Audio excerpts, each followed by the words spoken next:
আজ না তোকে কচু শাক রান্না করে খাওয়াবো। কিন্তু বাড়িতে তো ইলিশ মাছের মাথা বা চিংড়ি মাছ কিছুই নেই। আরে আজ তো ওসব ছাড়া বানাবো, শুধু নারকেল আর ছোলা দিয়ে।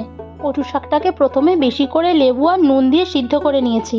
আর এদিকে কড়াইতে সর্ষের তেল গরম করে তাতে কালো জিরে শুকনো লঙ্কা ফোড়ন দিয়ে তারপর পেঁয়াজ দিয়ে পেঁয়াজটা ভেজে নিতে হবে। আর আমি ততক্ষণে এইদিকে আদা রসুন আর কাঁচা লঙ্কাটা বেটে নিচ্ছি। এরপর কড়াইতে বাটা মশলাটা দিয়ে একটু ভেজে নিতে হবে। তারপর দিতে হবে হলুদ গুঁড়ো, লঙ্কার গুঁড়ো, জিরে গুঁড়ো, ধনে গুঁড়ো আর নুন। সঙ্গে দিতে হবে পরিমাণ মতো চিনি।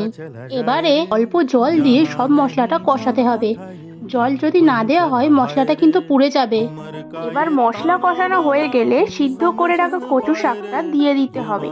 তারপর কচু শাকটা মশলার সাথে ভালো করে মেশানো হয়ে গেলে আগে থেকে ভিজিয়ে রাখা ছোলাগুলো দিয়ে ভালো করে নাড়াচাড়া করতে হবে যতক্ষণ না কচুর শাকটা শুকনো হয়ে আসছে। এবার কচুর শাকটা শুকনো হয়ে এলে উপর থেকে কোরানো নারকেল ছড়িয়ে একটু নাড়াচাড়া করে মিশিয়ে নিলেই তৈরি হয়ে যাবে কচুর শাক।